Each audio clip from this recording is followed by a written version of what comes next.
my name is Alba Chaparro, and I'm Spanish, even though, well, I'm also Catalan. So I speak two languages, Spanish and Catalan, and that's what sparked my passion about teaching language and learning languages as well. I've been teaching Spanish for donkey's years, many years, but I've never stopped having enthusiasm about teaching language. I think it's a fascinating area. It's not only the language, but also the psychology of language, and that's one thing I'm going to be talking about. In Royal Holloway, I've taught all levels, from complete beginners, because you can start studying a language from scratch, being German, being Italian, Spanish, and French now, and also advanced levels, and having all the students that started from ab initio and from post A-level Spanish in the final year altogether, which is very interesting and very exciting as well. Today I'm going to talk about mindset, motivation, engagement, and language learning. This will apply initially to the 4 languages we teach in Royal Holloway, which are French, Italian, Spanish, and German. But also, it's very particular to my Spanish teaching. There is a very famous quotation by an Italian, Federico Fellini, that says that a different language is a different vision of life.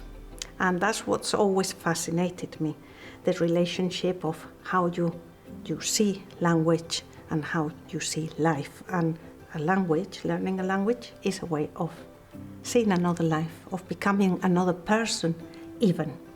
And that's very kind of interesting in that students, when they come to university, start a new life, and they do become new people, a different person in many ways. Mindset. Mindset is something that is not normally mentioned when we are learning languages or teaching languages, because this affects learners and instructors. Okay? And mindset is something key in the learning of language. It's now there's a lot of research now between how you perceive yourself, what your mindset, your motivation is in relationship to learning. This is studied a lot in the States now by psychologists. Also in Royal Holloway, in the psychology department, how you learn more efficiently. And that, as a linguist, has always been a passion of mine. And I would say that's another passion of us in our department.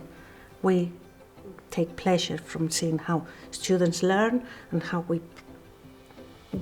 make them or entice them or inspire them to learn. I would say inspire is the word. Mindset relates to what I can do as a student, and you can have quite a fixed mindset, which is not always ideal, and usually, ideally, you would get different types of mindset.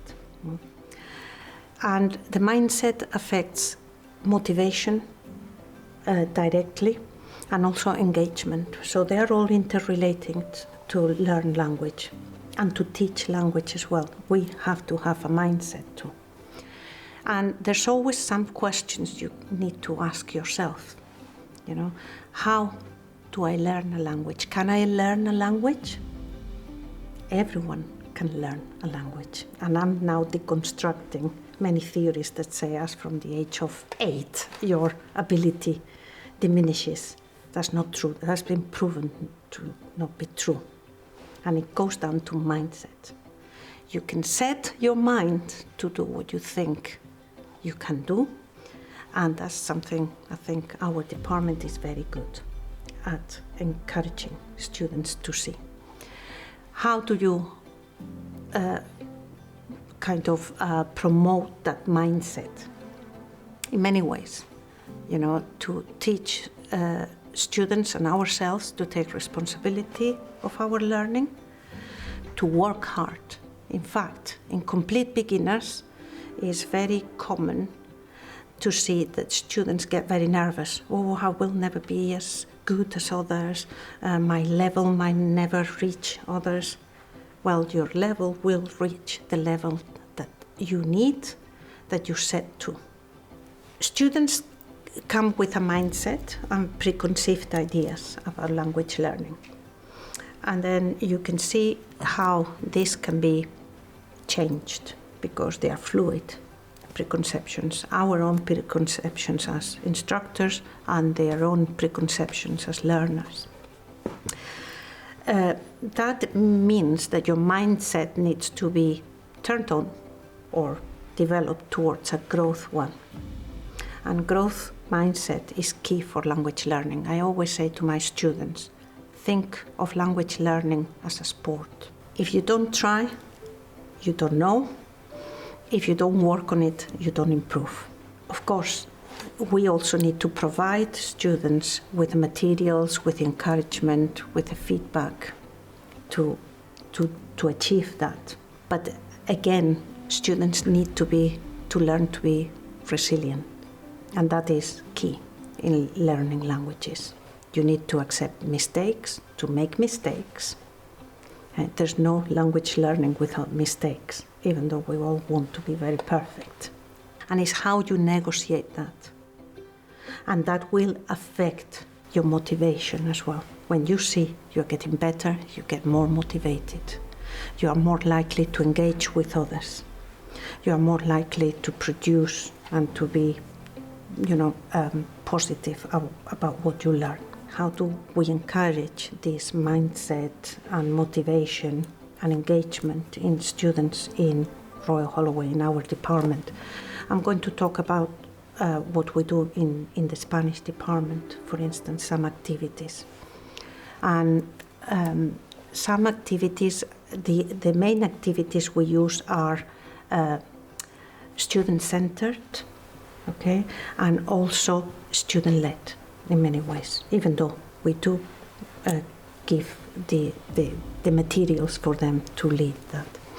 And what's proven very, very popular and is received very good feedback is the activities centered around creative writing. And creative writing in the Spanish department is not to produce writers. Creative writing is used to use language in various ways, and in many times ways you wouldn't have never imagined. And students at the beginning feel a bit like me now, being filmed, thinking, oh, this is horrible. But then once they actually have a go at it, they become really engaged in the activities. Creative writing can be adapted to complete beginners. For instance, creation of haikus around vocabulary, because language is nothing without vocabulary. We'll think grammar, but language is paramount. So it can be with colors, when they are learning colors. So you produce a haiku. A haiku is a small poem or kind of poetic piece that they produce. Then we can write a story based on a headline from a magazine, on a follow-on, the first sentence of the opening of a book. We also use film and short stories and shorts that have won prizes, so the students, if they don't have any voice, they put on a voiceover, so they learn other skills apart from language, editing and so on, and they are better than me, much better, and they produce interesting things. We also use social media. And I know social media has been very criticized, but for instance, in the Spanish class, we've used Instagram. A student in a class or a couple of students are in charge of that account. It's a closed account, so no one can see it. But everyone is free to do micro stories. So they either choose an image, they take photos and write a mini story underneath, and you get the feedback from the others and how could it be improved. Sometimes that little story becomes a bigger story. We've also used TikTok, and as you know, for Spanish especially, there's a lot of very well-known Latino singers, American, Spanish, Latin American. So students either I make some sort of exercises out of them, like for complete beginners, for instance, you write the words and the vowels are missing, and the students need to work out the vowels. Sometimes they put a voiceover if it's more advanced, or even with complete beginners, they can put a voiceover to a particular song.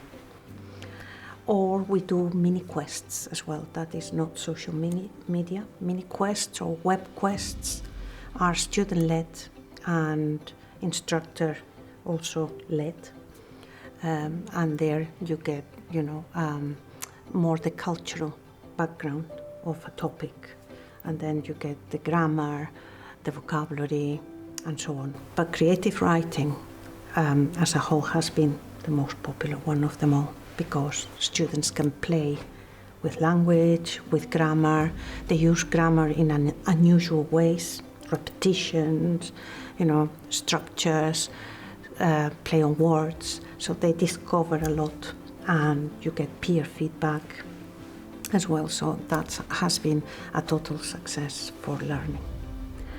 And to finish, what I would say, if you are thinking of doing a language, think that you can learn any language you set your mind to. But something very important is to read every day. Not read in the other language if you don't know it, but if you know it or know some of it, read, but read in your own language as well. Have a good vocabulary. Be able to express yourself well. Think about how you use language, and then write every day. And once you start learning a language, write even a sentence a day. Learn a new word every day, and then keep up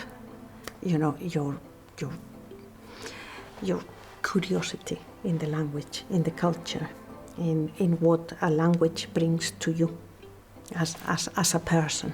I mean, see it as a lifelong lifelong learning rather than purpose learning.